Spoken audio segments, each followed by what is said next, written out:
மனிதர்கள் வந்து நிலாவுக்கே போயிட்டாங்க. ஆனா இன்னமும் வந்து ஜாதகம்லாம் பார்க்கணுமே, இது தேவையா? எல்லாம் சரிதான். இன்று வரைக்கும் மரணத்தை மனிதனால் ஜெயிக்க முடியவில்லை. கரெக்டு தானா? இந்த விஞ்ஞானத்தால் சுனாமியை ஏன் கணிக்க முடியல? சுனாமியை கணிச்சிருந்தா பல லட்சம் மக்களை காப்பாத்திருக்கலாம்ல. விஞ்ஞானத்தை மீறியும் பல விஷயங்கள் நடக்கின்றன.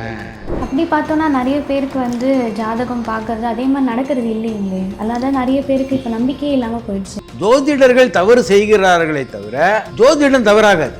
சூரியன், சந்திரன், லக்னம் இதுக்குள்ள உள்ள தொடர்பு என்னன்னு கண்டுபிடிக்கணும். அதான் ஜோதிடமே. இந்த மூன்றை சரியாக வைத்து பார்க்கும்போது கட்டாயமாக. அன்பான நேயர்களுக்கு அனைவருக்கும் வணக்கம். இன்னைக்கு நம்ம கூட இணைந்திருக்கிறாங்க லால்குடி கோபாலகிருஷ்ணன் ஐயா அவர்கள். வணக்கம் ஐயா. வணக்கம். லால்குடி சப்தரிஷீஸ்வரர் அருளால் உலக மக்கள் நலம் பெற வேண்டும். மனிதர்கள் வந்து நிலாவுக்கே போயிட்டாங்க. ஆனா இன்னமும் வந்து ஜாதகம்லாம் பார்க்கணுமே, இது தேவையா? நீங்கள் சொல்கிறது கரெக்டு தான்.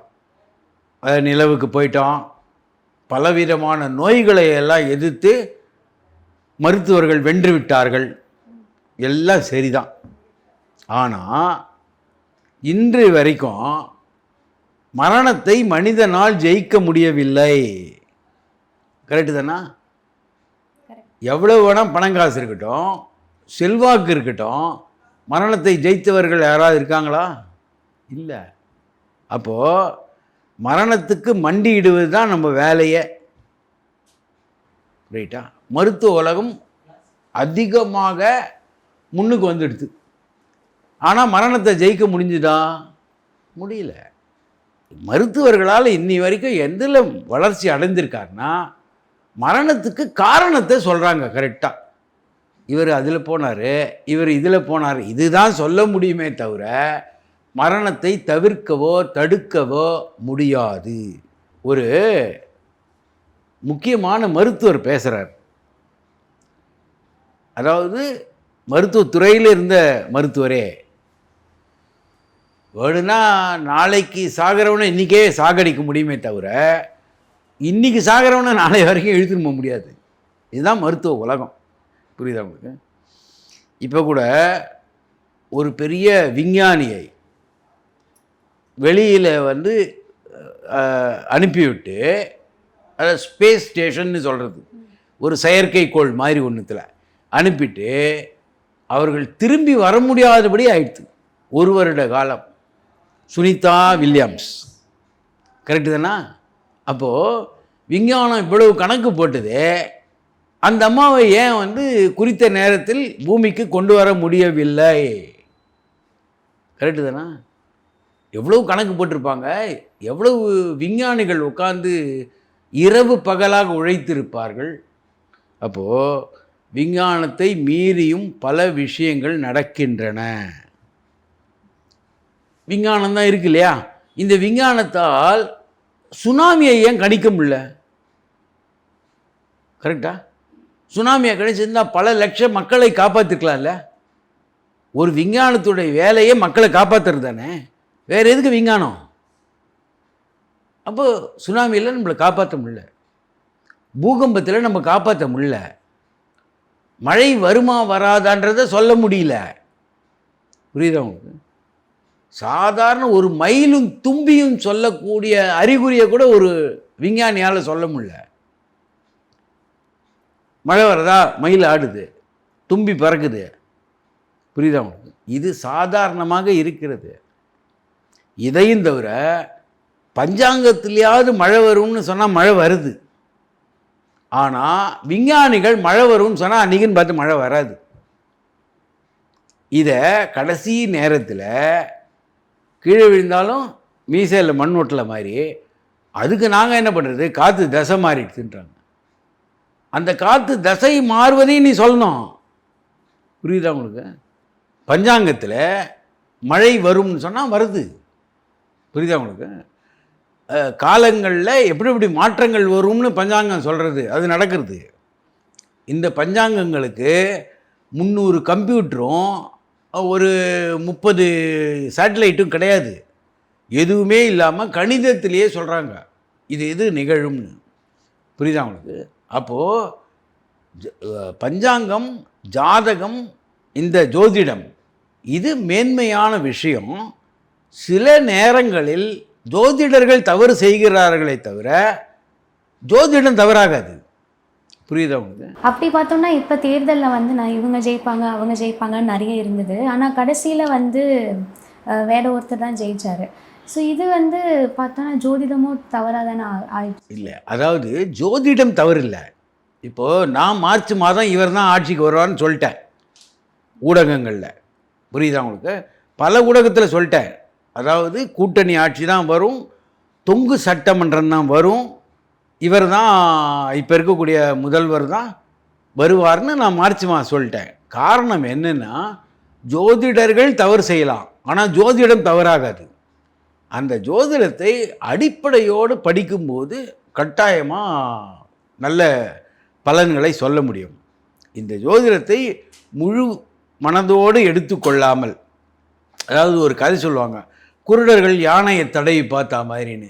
காதை தடவி பார்த்துட்டு முரம்னா, காலை தடவி பார்த்துட்டு தூணுன்னு சொன்னான்.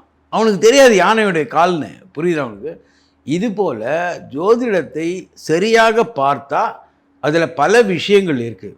இப்போவும் நம்ம பார்க்குறோம், அந்த நாசடாமஸ் உடைய கணிப்புகளும் ரைட்டா, ஆந்திராவை சேர்ந்த பல ஞானிகளுடைய கருத்துக்களும், அதாவது உலகத்தில் எப்படி இருக்கும் அப்படின்னு பல 1000 வருடங்களுக்கு முன்னாடி எழுதி வச்சுட்டு போயிட்டாங்க. இப்பவும் பல ஓலைச்சுவடிகள் விஷயங்களை படிக்கும்போது இந்தியாவில் அடுத்தடுத்து என்ன நடக்க போகிறதுன்னு எழுதி வச்சுட்டாங்க. அப்போது ஜோதிட கணிப்பு என்பது நேரடியான வானசாஸ்திரத்தோடு சம்பந்தப்பட்டது. அதில் எந்த விதமான மாற்றம் கிடையாது. விஞ்ஞானம் தான் இன்றைக்கி ஒரு கருத்து சொல்லும், நாளைக்கு இன்னொரு கருத்து மாற்றும். பொதுவாகவே எயின்ஸ்டைன் எவ்வளோ பெரிய விஞ்ஞானி, அவருடைய கருத்து தவறுன்னு சொல்லி நோபல் பிரைஸ் வாங்கிட்டான் ஒருத்தன். அப்போது ஜோதிடத்தை பொறுத்த வரைக்கும் ஒரு கருத்துனா அதுதான், அதை மாற்றவே முடியாது யாராலையும். அந்த 12 கட்டம் 9 கிரகம்னா 12 கட்டம் 9 கிரகம் தான், அதில் எந்த விதமான மாற்றம் கிடையாது. அந்த 12 கட்டம் எதுன்னா 12 ஜன்னல்கள், உலகத்தையே பார்க்கலாம். அது வழியாக என்னென்ன நிகழ்வுகள் நடக்கிறதோ எல்லாத்தையும் பார்க்கலாம். இதில் பிரசன்ன ஆவரணம்னு ஒன்று இருக்குது. அந்த பிரசன்ன ஆவரணத்தை வைத்து எதை வேணும்னாலும் கணிக்கலாம். அப்போது இது போல் ஜனன ஜாதகம், பிரசன்ன ஆவரணம், பலவிதமான ஜோதிட பிரிவுகள் இருக்குது. இப்போ ஒரு கட்டடம் கட்டுறோம், நம்ம ஒரு ஆர்கிடெக்டு இல்லைன்னா பில்டிங் கன்சல்டன்ட்டுக்கிட்ட போய் கேட்குறோம், இந்த பில்டிங்கை இப்படி கட்டலாமா? அதே மாதிரி வரி விஷயமான ஒரு பிரச்சனை, ஒரு ஆடிட்டர்கிட்ட போகிறோம், போயிட்டு எந்த மாதிரி கட்டினால் வரி குறைவாக இருக்கும் கேட்குறோம். அப்போது இதுக்கெல்லாம் போகும்போது வாழ்க்கை எப்படி இருக்குன்னு தெரிஞ்சுக்க வேண்டாமா? அப்படி பார்த்தோன்னா நிறைய பேருக்கு வந்து ஜாதகம் பார்க்கறது அதே மாதிரி நடக்கிறது இல்லைங்களே. அல்லாத நிறைய பேருக்கு இப்போ நம்பிக்கையே இல்லாமல் போயிடுச்சு. காரணம் என்னென்னா, இவர்கள் என்ன பண்ணுவாங்க, ஜாதகத்தில் 2 கட்டம் தான் இருக்கும். ஒன்று ராசி கட்டம், இன்னொன்று நவாம்ச கட்டம். நீங்கள் அதில் பார்த்தீங்கன்னா விருச்சிகம் சனி பகவான், கும்பம் குரு பகவான், இதுதான் இருக்கும். இதை வைத்து கொண்டு உண்மையாக சொன்னால் பிரம்மதேவனால் கூட கண்டுபிடிக்க முடியாது. காரணம், சனி பகவான் 2.5 வருஷம் இருப்பார் ஒரு ராசியில். அப்போ 2.5 வருஷம் பிறக்கிற குழந்தைகளுக்கெல்லாம் அதான் பலனேவா? கிடையாது. ரைட்டா? நவாம்சமே 12 நிமிஷத்துக்கு ஒரு வாட்டி தான் மாறும். 12 நிமிஷம் வரை பிறக்கக்கூடிய குழந்தைகளுக்கு ராசி கட்டமும் நவாம்ச கட்டமும் ஒன்றா இருக்கும். அப்போ 12 நிமிஷம் வரைக்கும் பிறக்கிற குழந்தை எல்லாம் ஒரு பேட்சா? எல்லாமே பிரைம் மினிஸ்டர் ஆகிடுமா? எல்லாமே சீஃப் மினிஸ்டர் ஆகிடுமா? எல்லாமே காவல் அதிகாரி ஆகிடுமா? ஆகாது. இரட்டை குழந்தைகளே ஒரு 2 நிமிஷம் 3 நிமிஷத்துக்குள் பிறக்கக்கூடிய இரட்டை குழந்தைகளுக்கு வாழ்க்கையில் எவ்வளோ வித்தியாசம் இருக்குது. 2 பேரும் ஒரே நாளில் திருமணம் செய்து கொள்வதில்லை, 2 பேரும் ஒரே நாளில் இறப்பதும் இல்லை. அப்போ இவ்வளோ வித்தியாசம் இருக்குல்ல. இவங்க என்ன பண்ணுறாங்க, அந்த 2 கட்டத்தை வச்சுக்க வேண்டியது, ராசி கட்டம் நவாம்ச கட்டம், இதை வச்சுன்னு ஒரு பலன் சொல்ல வேண்டியது. அது எப்படி சரியாக வரும்? அப்போது பாகை பாகையாக பிரிக்கணும். ஒரு ஜாதகத்தை 21,600 பாகமாக பிரிக்கிறவன் தான் ஜோசியம். 360 பாகை, ஒரு பாகைக்கு 60 டிகிரி, 60 சப்டிவிஷன். அதாவது ஒரு நிமிஷத்துக்கு 60, ஒரு மணிக்கு 60 நிமிஷம், ஒரு நிமிஷத்துக்கு 60 வினாடின்ற மாதிரி பிரிவு இருக்கு இல்லையா? அப்போது 360ஐயும் 60ஐயும் பெருக்கினா 21,600 பாகங்கள் வரும். அவ்வளவு துல்லியமாக பார்த்தா தான் அது பேர் ஜோதிடம். அந்த 21,600ன்றது என்ன கணக்கு தெரியுமா? சராசரியாக ஒரு மனிதன் ஒரு நாளில் விடக்கூடிய மூச்சு, ஒரு நாளில் விடுற மூச்சு 21,600 மூச்சு இருக்குது. அப்போது அவ்வளவு துல்லியமாக பார்த்தா தான் இந்த மூச்சு எப்போது இந்த மனிதன் நிற்கும்னு சொல்ல முடியும். அதான் பாயிண்ட்டு. அப்போ 21,600 பாகங்களாக பிரிக்கலைன்னா கட்டாயமாக சொல்ல முடியாது. 21,600 பாகங்களாக பிரிக்கும்போது 4 செகண்ட், 4 வினாடி துல்லியத்தில் நம்ம சொல்லலாம். ஏன்னா ஒரு பாகை என்பது 4 நிமிஷம், 60ல் ஒரு பங்கு. அப்படின்னா அவ்வளவு துல்லியமாக போனால் தான் இரட்டை குழந்தைகளை பற்றி பிரித்து பார்க்க முடியும் உங்களால். இவ்வளவு துல்லியமாக எதுவாக இருந்தாலும் துல்லியமாக பார்த்தாதான். துல்லியமாக பார்க்கலன்னா சரி வராது. இப்போது ஒரு மேஸ்திரியே கட்டடத்தை கட்டிட்டு வரனா அப்போ இன்ஜினியர் இருக்கே, புரியுதா உங்களுக்கு? நம்ம வெறும் மேஸ்திரியை வச்சுல இன்ஜினியரையும் வச்சு பண்ணுறோம்ல நம்ம. அப்போது அதில் பலவிதமான கணிதங்கள் இருக்குது. சும்மா செங்கல்ல வச்சு பூசுறது கிடையாது பில்டிங். அதுக்கு பின்னாடி லோடு ஸ்ட்ரென்த்து எவ்வளவு தாங்கும், இதுக்கு அஸ்திவாரம் எவ்வளோ போடணும், இதெல்லாம் கணக்கு. அப்போது ஒரு ஒரு ஒரு கார் வந்து தயார் செய்பவருக்கும் கார் மெக்கானிக்குக்கும் நிறைய வித்தியாசம் இருக்குது. கார் தயாரிப்பவருக்கு தான் தெரியும் இது இதோடைய கான்ஃபிகரேஷன், இதோடைய அளவுகள் எந்த இருக்கணும், ஒரு கார்பரேட்டர்னால் எப்படி இருக்கணும், ஏர் அண்ட் ஃபியூவல் எவ்வளோ மிக்ஸ் ஆகணும், இது எல்லாம் அவனுக்கு கணக்கு தெரியும் கார் தயாரிக்கவருக்கு. புரியுதா அவனுக்கு? அப்போது இவ்வளவு விஷயங்களையும் தெரிந்து கொண்டால்தான் ஒரு மனிதன் ஒரு ஜாதகத்துடைய டிசைன், அமைப்பு, கட்டமைப்பு எப்படி இருக்குன்னு தெரிஞ்சுக்க முடியும்.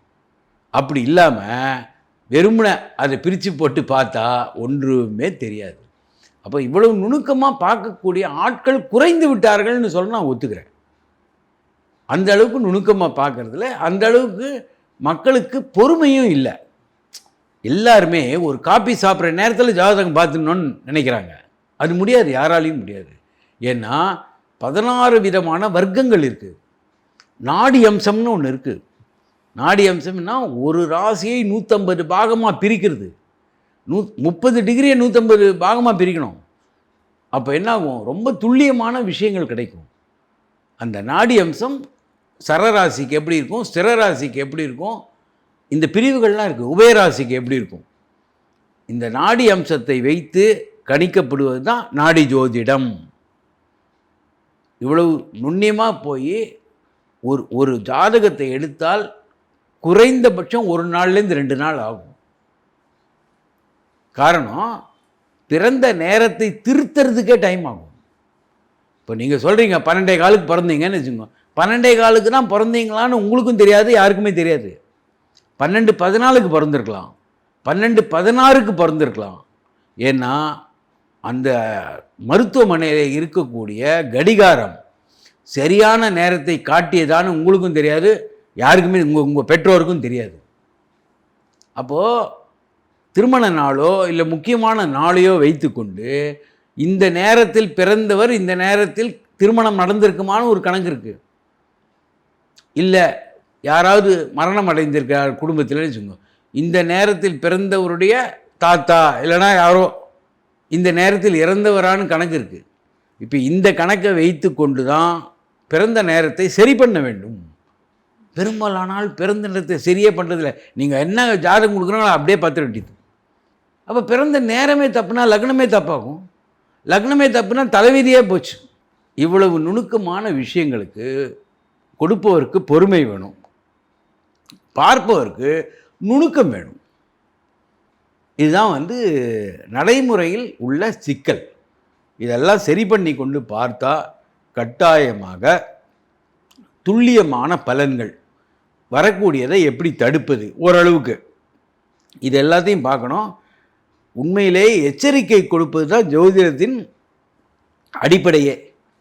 இந்த நேரத்தில் ஜாக்கிரதையாக இருங்க, இந்த நேரத்தில் ஓரளவுக்கு பணத்தை சேர்த்து வைத்து கொள்ளுங்கள், இதெல்லாம் சொல்கிறது தான் ஜோசியமே. அப்போ துல்லியமாக போனால் மட்டும்தான் ஜோதிடம் பார்க்க முடியும். அவசரத்தில் எந்த விதமான வேலை, அந்த டோக்கன் போட்டு 15 நிமிஷத்தில் பார்க்குறது, அரை மணி நேரத்தில் பார்க்குறதெல்லாம் மருத்துவமனையெல்லாம் சில பேர்லாம் பார்த்திங்கன்னா அடுத்தது அடுத்தது அடுத்தது அதெல்லாம் இங்கே பண்ண முடியாது. ஒரு மனிதருடைய மனோபாவத்தை முதல்ல படிக்கணும். ஜாதகத்தில் சந்திரன் எப்படி இருக்குது, சூரியன் எப்படி இருக்குது, லக்னம் எப்படி இருக்குது, இந்த மூணுடைய காம்பினேஷன் தொடர்பு எப்படி இருக்குது. காரணம், ஒருத்தருக்கு ஆசையை காண்பிப்பது சந்திரன். ஆசை இருக்கலாம் கலெக்டர் ஆகணும்னு, ஆனால் அதிர்ஷ்டம் கழுத மேய்க்க இருக்கும். அவன் என்ன பண்ணுவான்? புரியுதா உங்களுக்கு? அப்போது மனோகாரகன் என்ன சொல்கிறான், சூரியன் ஞானகாரகன் என்ன சொல்கிறான், லக்னம் என்ற விதி அதோடைய விளைவு எப்படி இருக்குது, இதெல்லாம் பிரிக்கணும். இச்சாசக்தி, ஞானசக்தி, கிரியாசக்தி, இந்த மூணையும் பிரிக்கணும். இந்த மூணும் சேர்ந்தால் தான் ஒரு வேலை நடக்கும். மரம், அந்த கார்பெண்டர் அவர் உபயோகப்படுத்தக்கூடிய உளி அல்லது கருவி இல்லையா, செய்பவன், கருவி, பொருள், இது மூணும் சேர்ந்தால் தான் ஒரு ஸ்டூலாவோ சேராவோ ஆகும். இதில் ஏதாவது ஒரு சின்ன தவறு நடந்தால் கூட ஒன்றும் நடக்காது. மரமும் உளியும் இருந்தால் மேஜை ஆகாது, மரமும் தச்சனும் மட்டும் இருந்தால் மேஜை ஆகாது. புரியுதா உங்களுக்கு? இந்த எல்லாமே ஒன்றாக சேரணும். அப்போது இந்த 3 பேரும் சூரியன், சந்திரன், லக்னம், இதுக்குள்ளே உள்ள தொடர்பு என்னன்னு கண்டுபிடிக்கணும். அதுதான் ஜோதிடமே. மற்ற கிரகங்களை விட்டுருங்க, நம்மளுக்கு பிரத்யட்சமாக தெரியறது 2 கிரகம்தான். ஒன்று சூரியன், எல்லாரும் பார்க்குறோம், படித்தவன் படிக்காதவன், அறிந்தவன் அறியாதவன். சந்திரன், லக்னம் என்பது விதி. அப்போது இதை சரஜோதிடத்தில் பேசும்போது சூரியகலை, சந்திரகலை, லக்னமாகிய சுழுமுனை எல்லாம் ஒன்று தான். சரஜோதிடமும் ஒன்று தான், ஜனன காலத்து ஜோதிடமும் ஒன்று தான், எந்த ஜோதிடமாக இருந்தாலும் 3 தான். இந்த 3ஐ சரியாக வைத்து பார்க்கும்போது கட்டாயமாக ஒரு மனிதனுடைய வாழ்க்கையை அறிந்து கொள்ளலாம். இப்போ ஒருத்தவங்க ஜாதகத்தில் வந்து சூரியன், சந்திரன், அப்புறம் லக்னம் இது சரியாக இருந்தாலே அவங்களோட வாழ்க்கை நல்லா இருக்கும்னு அப்போ நீங்கள் சொல்ல வரீங்களா சார்? கட்டாயமாக இந்த 3ம் சேர்ந்தால், அதாவது தொடர்பு நல்ல முறையில் அமைந்தால் கட்டாயமாக தலைவராகும். அதாவது ஒரு சமுதாயத்தில் ஒரு முக்கியமான கௌரவமான பதவி கிடைக்கும். இதுதான் ஜோதிடத்தின் அடிப்படை. நிறைய கேள்விகளுக்கு நீங்கள் பொறுமையாக வந்து பதில் சொன்னதுக்கு ரொம்ப நன்றி சார். நன்றி, வணக்கம். நன்றி. தினந்தோறும் இறை அருளின் ஒளிபரப்பை காண ஸ்ரீ வைரா டிவி